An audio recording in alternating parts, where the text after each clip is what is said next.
Hello and welcome to this week's episode of the Collaborative Approach in Education. This week we're exploring transitions. Whether it's children moving into a new classroom, educators stepping into new roles, or families adjusting to change, transitions can be both challenging and rewarding. Today you're joined by Danny and myself, Tammy. Yes, Tammy, I think this topic is very interesting to discuss, especially at this time of the year when the year is starting. We have new families settling in, new children, and also new teams working together for the year. And it can seem a bit challenging when some educators they have spend more time in a certain age group, but they're asked to move on to another group, and they might be a bit resistant towards those decisions. And I feel like, we know so many amazing directors out there, and we know how much time they do put into making those decisions. And it's not something that comes easy. It's, they have to think about the whole group, the well-being of the staff members, the potential of each staff member, and also what's going to be best for the children in those groups. So yeah, I think, and when that kind of happens, there's a lot of anxiety around the staff, and like they're, towards the end of the year, they start feeling like, where am I going to be? What am I going to be doing? And there's lots of chit chat. Yeah. And it's kind of, trying to squash that to make sure you're doing what's best for the service if you're in management, and keeping it really positive, and, talking to them during their appraisals at the end of the year, and seeing what their focus is, but also seeing what their potential is. And, it's about steering them in the right direction when it comes to that. Yeah, it has happened to me so many times when I moved an educator to an age group that they thought that they were not good at. And then suddenly they're like, oh my gosh, this is my favorite age group. Yeah. But if it wasn't maybe for me seeing the potential in in that possibility of that educator working with that age group, maybe according to their approaches and the way they engage with children, they wouldn't have figured that out. So I think it's really important to trust, the manager instincts, and hope I think for the best. I think a lot of educators get too comfortable.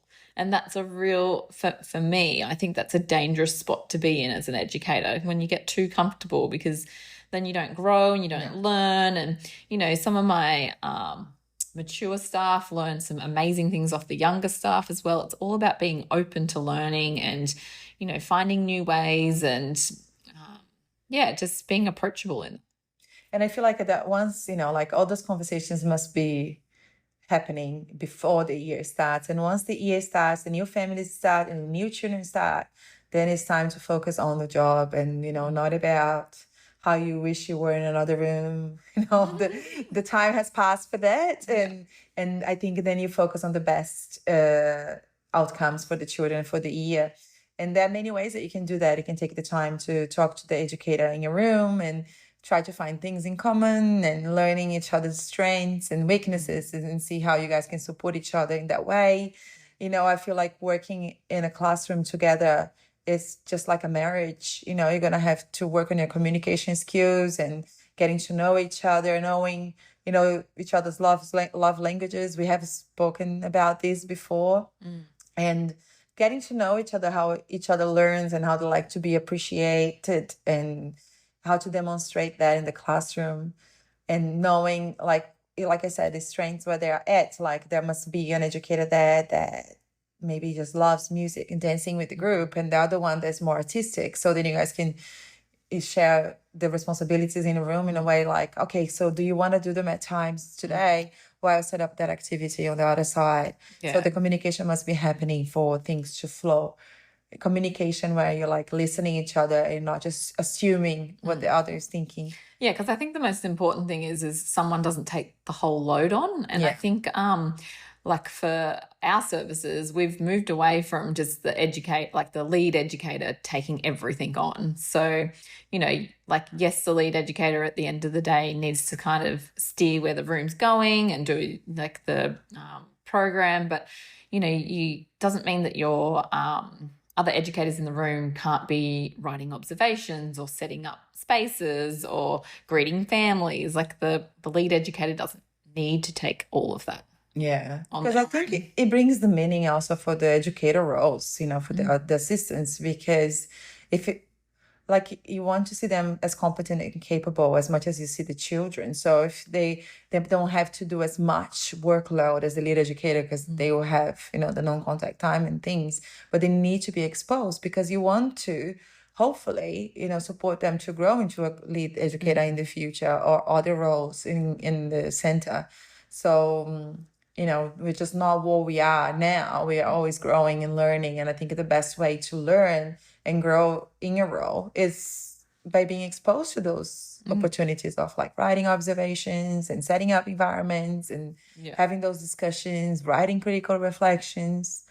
Yeah, and I think it's really important for a team before they really get started for the year is to really get their systems down pat. And I talk to like our team all the time about making sure you know who's going to be on the toilet, you know who's going to be serving up food, you know who's going to be, wiping faces.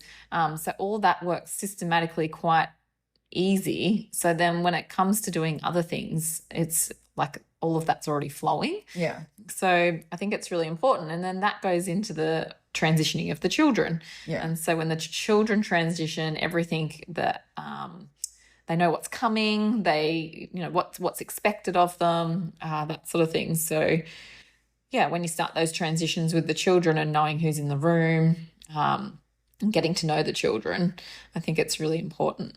Yeah, I think it's extremely. I have heard in the past about centers that don't do a very strong transition process for children. Like sometimes it's just that they come on the first day in the next year and then suddenly they are in the room, and it can be really challenging for children. So the transition process is really, really important to have a plan in there to support children and staff and team.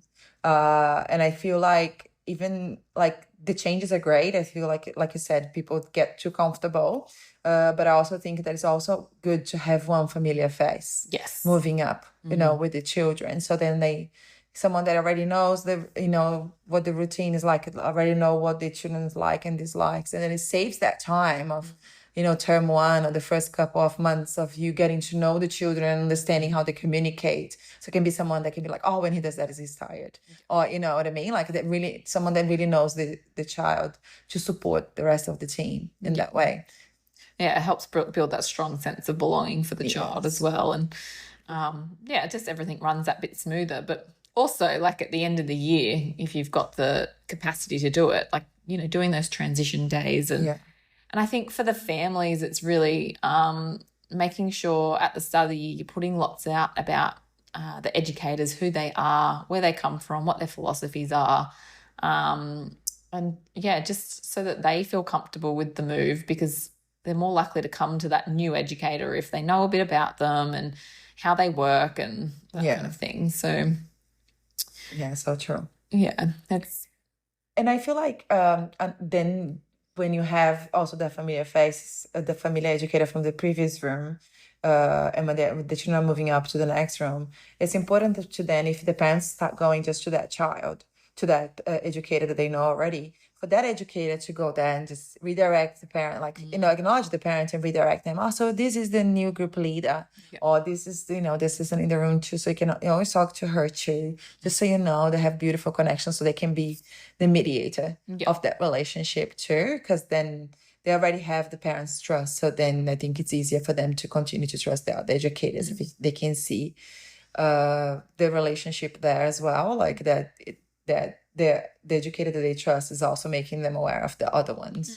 So they don't feel like, because it can be quite easy for people to be like, to feel proud of themselves, to be like, they all come to me, I don't know what to do with it. So then you can just say, here we go, look, these are the people that can be here, because sometimes I won't be here in the morning, or won't be here in the afternoon, so these are the people you could be talking to as well. And it makes it hard for that educator to get to know their new children, and they, if they keep gravitating to the old class and things like that. Yeah. But lots of like good tools that you can use during transitions too, like, using photos and sending them home of the educators, and, like communication books, and just really like parent night evenings where you can, go through what the next classroom's like, what's to be expected. And it just really helps, I think, like anything that you can provide families, children, and the educators to feel more comfortable. Yeah, I think that's a great idea. I always did that disinformation nights as well before the year ahead, and it was really helpful for parents to know what's expected, especially I think uh, especially when they move on to kindy, because they have really high expectations. So then you can actually settle what the expectations are from, that meetings, and they have the opportunity to ask questions, and they know what's going to be like. And all the other rooms, because I feel like as well, like if they are young and it's their first year, that helps support the parents as well, or with the expectations and what could happen, what to do during drop-offs, and to help from day one. In this past year that I've been working as a teacher director, I before the children started, I was being sending emails to parents like with an about me page about each one of us with our photos and things that we like, and so then the parents could talk to the children about their things in common with us, or and with tips on how to do the drop-offs and all the conversations they can have in the car before they get to kindy, and doing all these things, because that really helps settle the nerves of everyone involved. And sometimes usually you'd see that it's mostly the parents, they're a bit more unsure of what's happening. So I think it's our role as educators and directors to be able to give them the strategies. I have had parents that come to me and say, I don't know what to do now. What should I do now? Like, she's crying. Should I leave? Yeah. Should I go? So they do rely on your guidance on what to do. And I think each year, this is where it's really important to reflect with your team and, discuss what's working, what's not working, because, what worked the year before may not work this year. And I mean, for us this year, I found that it's a lot hotter on the Gold Coast than what it's been the previous year. So we've found that opening up a room and having indoor-outdoor as soon as the centre's open, and having that cool space for people to go, like for the children to go. And some children, particularly when they're very first transitioning into like a new centre, find it overwhelming to come into a space of maybe the outdoor area where it's a bit chaotic, like, kids running around, or the one time I have found really difficult is when families drop their children off at morning tea time. Yeah. Find that that's a really tricky time when everyone's sitting and they're settled, and it's like they may have just eaten and they don't want to eat. Yeah. Like, I've always found that like one of the times. So, having that communication, that reflective conversation with the family, saying, do you think maybe you can come before or after, or yes, and just really thinking about that child's needs and the family's needs, because a lot of the time it's actually the parent. Yeah. It's not the child. Yeah. And they're putting all that anxiety and, coming back and saying goodbye multiple times and things like that. So really hitting it on the head and making sure you back yourself with research and why we do it this way, and send them a photo 15 minutes later of them engaged in an activity. So then it puts the parent at ease, the child's at ease, and then slowly just taper that off. So. Yes, I think that's really coming from a place of empathy too, because sometimes it's so easy for us to judge that parent's reaction, but we don't know anybody's background and we don't know what the experiences were like before. So there's always a story behind every behavior. And I feel like definitely sending a photo or a video of their child straight away after, it helps to build that trust too. When you say, look, after you leave, he's actually fine. Yeah. And then we'll be able to see it with their eyes. And having those reassurance and those conversations, the guidance, but like I said, in a kind and gentle way, to say like, okay, like once you say goodbye, then you go. Yeah. Okay. And then it's important for her to know that you're following through with what you're saying. If you tell her, I have had parents in the past that would say, oh, I'll come and pick you up at 11:30. And then they would call back later and say, oh, she's doing fine. So should I come at 1:00? Because she doesn't know. She doesn't have any notion of time. And I said, no, but you did say 11:30. Yeah. So follow through, because she knows when it's in the routine. I said 11:30 is when we are finishing our playtime inside. Yeah. So that will be happening, and she'll be asking me where you are. Yeah. So they need to know that you're following through. Like, leaving without saying goodbye is not a good way. So if a parent comes to you and say, oh, I'll just, I'll sneak out. Yeah, I'll sneak out because, she's doing fine now. Like, no, make sure that you go there and say hello, say goodbye. Yeah.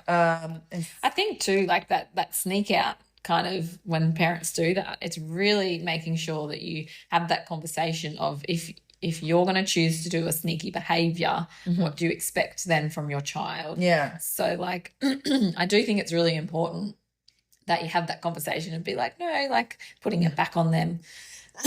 Sorry. Yeah. Yeah, because I feel like that, like, again, it builds that trust of like when you tell them, oh, you're gonna have fun here, it's gonna be great. Like, how am I gonna trust you if you tell me you're gonna stay and then you leave and it disappear? You know, like it all goes around that. So I often say to families when they say, what time should I pick up? I always say to them, we'll call you, because if we can get through the rest time, that's really important for them. yeah. But if we're seeing, and this is where you need to make sure you're really transparent with your families, if you're seeing that they're getting upset, don't try and push them past the point of, you know, I see this and I hear about it. I don't see it so much now, but I hear about it so often. I had a family recently come in and she was doing her first day with her son and she was doing a stay and play, but her son was also enrolled for that day. And they let this child cry. And this mum ended up taking the child and was, you know, hugging the child. And in the end, the child had a temperature and they were still trying to push the child through to stay at the centre. Yeah. And I just thought that's just so wild. Like how like disturbing really for a parent to see that. And then it's for an educator to be acting that way. You do need to see the cues and say, okay, now's enough. We're going to ring the family and we're going to brainstorm what's the best interest for this child. But I think, again, it goes to something that we always talk about, how it goes to the center. I think it all relies on the center manager to have those conversations, having the training for the staff that are appropriate to this, you know, to the moment, to what they need. Because, for example, when we did the behavior guidance workshop, and I always said that there are 5 reasons why children cry. They don't cry for no reason. Exactly. So they could be hungry, they could be thirsty, they could be tired, they could be bored, could be in pain, and there's so many things involved, and people somehow it has become a public belief that children just cry and they just need to ignore and they'll go away. And I think it's really important for an educator to note that it's usually something that's triggering them. Yes. And I think that's where they really need to look at themselves in the mirror and think, is this triggering me and I don't want the child here? Yes. You know, like it's and then they need to look deeper into that. They need to self-reflect and think, what is it about myself that I need to change or do better? Because it's a child. They're not meaning to cry. Like it's And I think, again, the center managers need to be aware of it. There has to be training, especially when you walk around. There are so many young girls that never had children, so they don't know what's like. Not that I'm saying that only people that have children know what's like, but as a mom, you have experienced all that cry, you know how to soothe a child, have learned that. And you don't know what you don't know. So it's not their fault. So they have to be trained. They have to be common sense is not common sense, because it all relates to what you have lived and experienced, like your traumas and everything. Everybody comes with different backgrounds, so you can't expect everybody to act the same if you don't have a standard practice, if you don't have done any training or any staff meeting, or if you as a center manager don't walk around the center and actually